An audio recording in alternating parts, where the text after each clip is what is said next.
All right, everyone. Welcome to the second video on the base stock model. If you have not seen the first video, definitely go and watch the first video to get the context for the base stock model. But we stopped at the place where we were trying to figure out what determines the inventory level, right? So all you need to know is what is your base stock level and your demand distribution for the previous L+1 periods, where L is the lead time, right? So once we figure this out, let's look at a few key performance metrics that you look at when you look at the base stock level. So stock out and in stock probabilities and order inventory. So these are the important things that we need to look at. So stock out probability is the probability that the demand over the previous L+1 periods is greater than S. So only then will you have a stock out, right? And so the demand is greater than S is the same as saying 1 minus the probability that demand is less than S. And we can calculate that. So that's the stock out probability. And in stock probability is just 1 minus the stock out probability, which is just 1 minus this, which is just the probability that the demand over the previous L+1 periods is less than S, right? So that's what makes it easy. So what is the expected on order inventory? How much inventory do you have on order?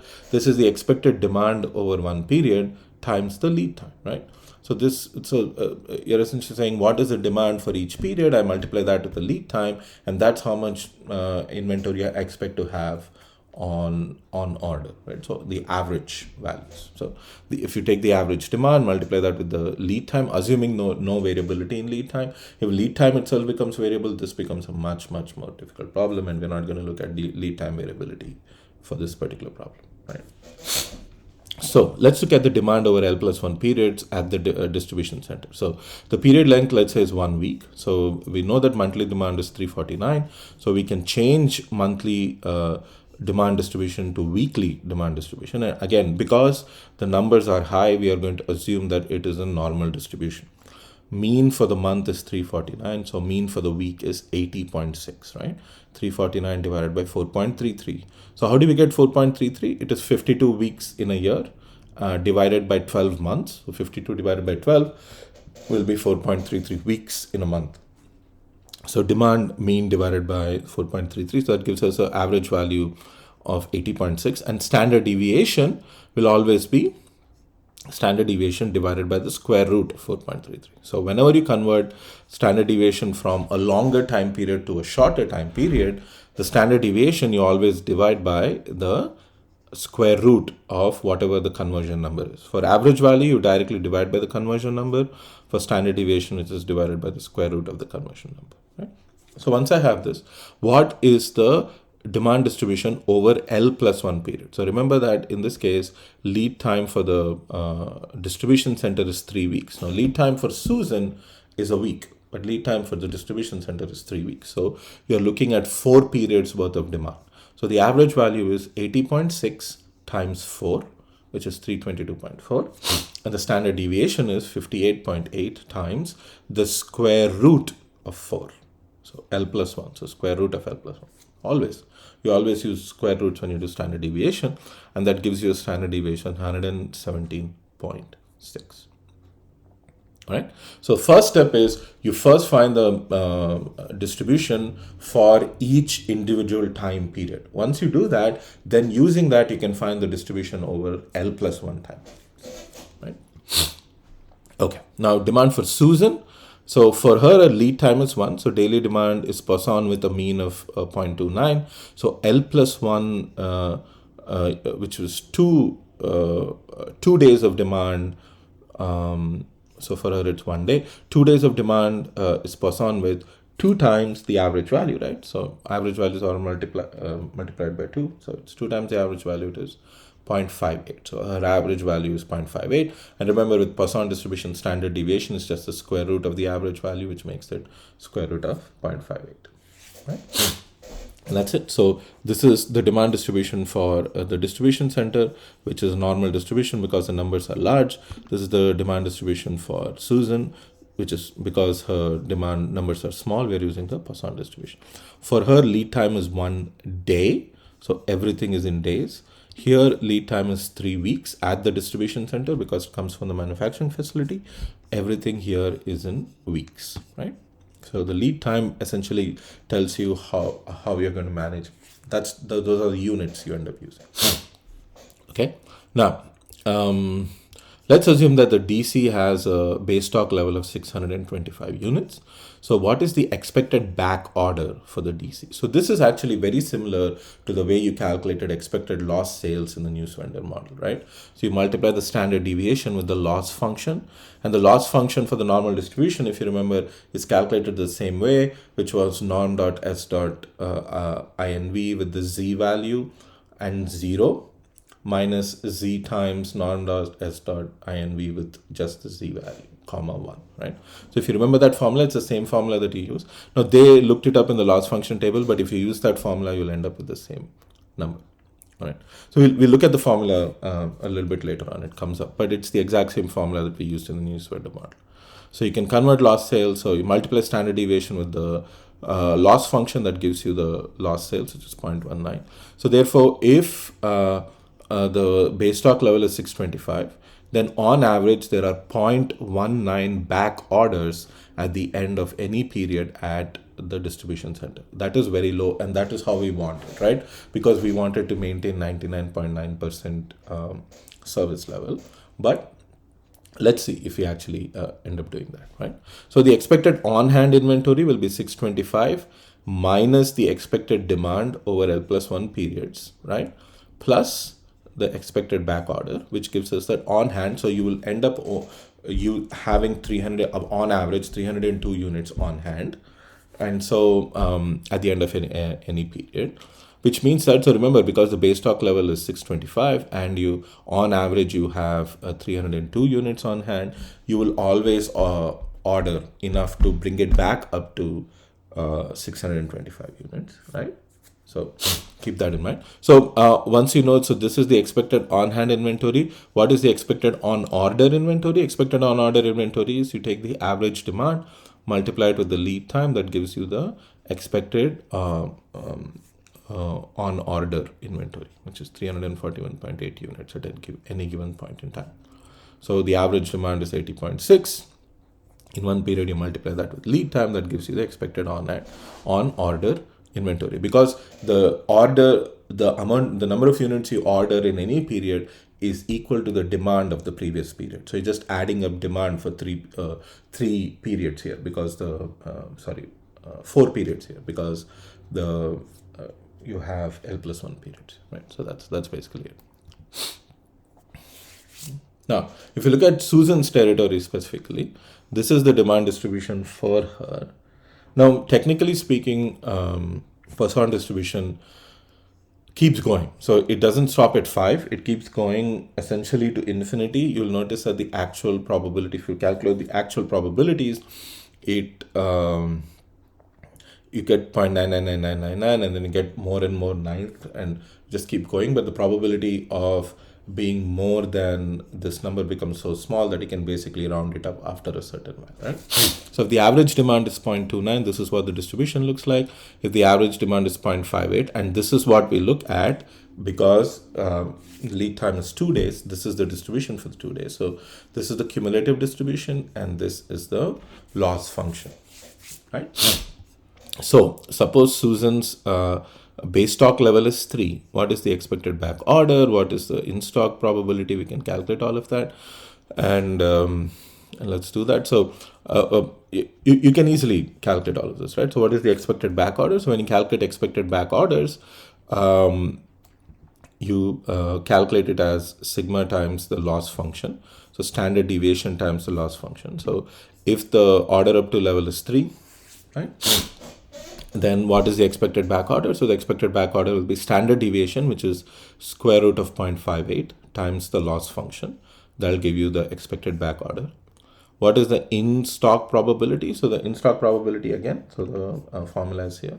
So we can calculate that. So the expected on-hand inventory, expected on-order inventory, so you can calculate, in-stock probability was right here. So in-stock probability is probability of demand over L+1 periods is less than LS, right? So what is the probability that demand over L+1 periods is less than the base stock? And that'll be that probability. that's your in-stock probability, right? That's the this is the in-stock probability because this is the distribution we're looking at. What is the probability that cumulative probability is less than your base stock level? So your base stock level is 3, and this is the in-stock probability, right? And you can calculate expected on-hand inventory and on-order inventory the same way. Expected on-order inventory is just expected demand times lead time. So lead time is 2 days for us. So that will be the expected on-order inventory. So 0.29 times 3. What is the expected on-hand inventory? So the expected on-hand inventory is calculated the same way. You take base stock level, which is 3, minus the expected demand over 2 periods. So base stock level is 3 minus expected demand over 2 periods, which is 0.58, right?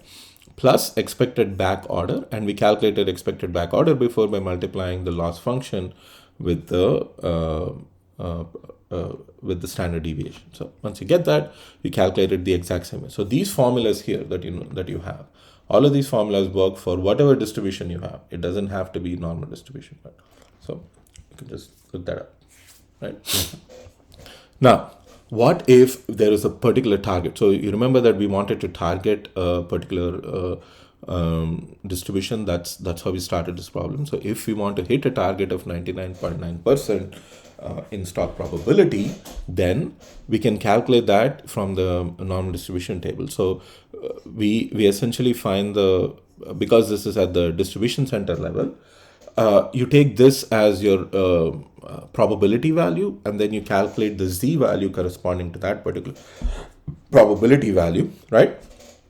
And you can do that in Excel. So let me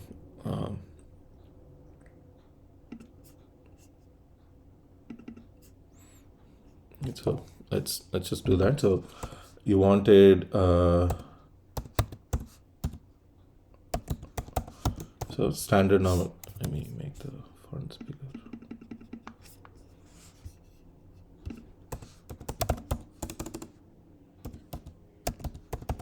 Right? So you wanted 99.9% as your service level. So with that, your z value should be 3.09. I think the textbook just uses 3.09, but this is the actual base stock level. The actual z value with all the decimals in it. So there you go. So they calculated 3.08, but it actually should be 3.09. But because they're looking up a table, don't worry about that. With that, we can now calculate the order up to level you should have. So what is the optimal base stock level so that you can maintain 99% in stock probability? So once you calculate the z value, using the z value, you can calculate the optimal base stock level, which is just the average value plus the z value times the standard deviation. In this case, it turns out to be, and of course, you round this. You always round it up. Don't round it down. Always round it up. You'll round it up to 685, and that will be the optimal base stock level. Right now, you'll notice that the mean and the standard deviation that we used here are for the 4-week distribution. If you remember, right? So for this, we calculate the L+1 demand distribution. The mean was 322.4 and standard deviation is 117.6. And that is exactly what we used here. So the mean and standard deviation over L+1 periods. So that is what you use to find the base stock levels over L+1 periods. All right. Okay. Now, so that is how you choose the S to hit a particular in-stock distribution. Now, how do you do that in using a Poisson distribution? With a Poisson distribution, your service levels are basically dictated based on the probability value. So in this case, you can have a service level of 96.5. The next possibility is getting a service level of 99.67. So let's say you wanted a service level of 98. You will never be able to hit a service level of exactly 98 because you'll either order 1 units or 2 units, right? So sorry, your base stock level is either 1 or 2. So it is jumping from all the numbers between 1 and 2 are not considered. So your service levels in a particular in-stock level, it can either be 96.5 or it'll be 99.67 or 99.97 and so on. So be based upon the that distribution. So that's something to keep in mind. So if you want, so if the target is 99.96, right, 99.96, you will base stock level will be 2. But if it's 99.99, 99.99, which is greater than this, but it's less than that, your service, your base stock level will be 3. So you look at these FS number, you look at the cumulative probability numbers and look up the first one that is slightly larger than this. So 99.6, this is the first number that's slightly larger than 99.6, so your base stock level will be 2. But if your target is 99.99, this is the number that is slightly larger than that for the first time, and so your base stock level will be 4, right? So that's essentially how you do it. You look up these numbers and see which of these correspond to the base the in stock target that you're looking for, right? Okay. Right. So here is a thing that I'm not going to go over. It is pretty intuitive. You should definitely take a look at it. Now, how do you justify a particular service level? So we did this with the news vendor model. If you remember, if you had the cost of understocking and cost of overstocking, you calculated the critical ratio, which was essentially the optimal service level that you should be getting, because you do not want too much or you do not want too little. We can do something similar here. If H is the holding cost per unit period, that is the cost that you're paying for holding an extra unit in inventory, right? And if B is the penalty that you incur for back ordering, so if you tell somebody to come back a day later, what is the cost of this back ordering? Well, that's the gross margin, which is 75% times the price of the item, right? And so gross margin is 75%, holding cost is 35%. So you can calculate the holding cost this way. So you can multiply the price of the retail price of the item with 1 minus 0.75. Why 1 minus 0.75? Because so your gross margin is 75%. So your price will be 1 minus 0.75 that times the holding cost percentage, right? Because we are looking at holding cost converted to, say, in this case, days. So we have to convert the percentage also into days. So it's 35% per annum. You divide 35% per annum by 260 days, then daily holding cost becomes 0.000337 times the price of the item, while the base stock level becomes 0.75 times the price of the item. So again, here, you don't have to know the exact price of the item. You can still calculate the base stock levels. So again, you do not want to, if you have too many items, so cost of overstocking is essentially the holding cost, cost of understocking is the back order cost. So you can calculate the critical ratio the same way. So the optimal service level for this case is 0.9996, right? So you should have an optimal in stock probability of 99.96%, and then you can calculate that, right?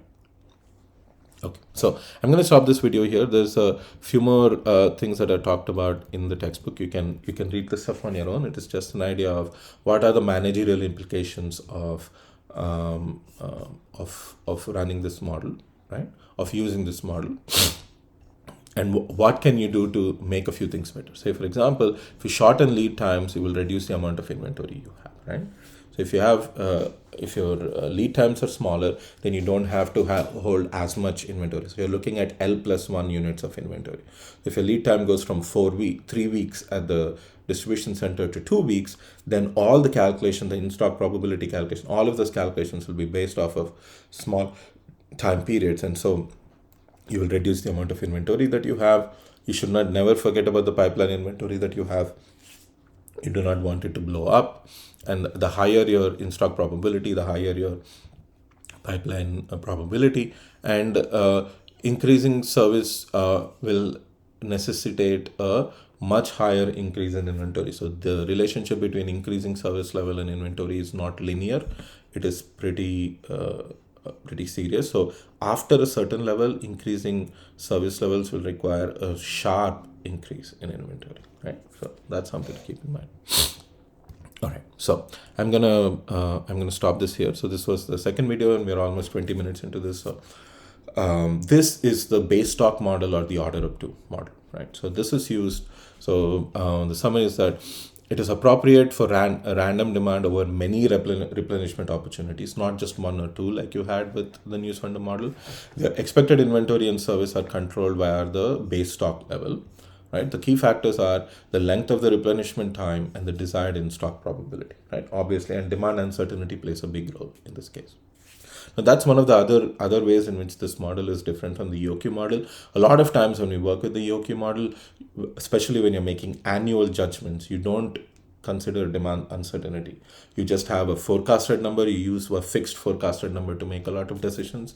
But in this model, demand uncertainty plays a big role because you're looking at fixed time periods, right?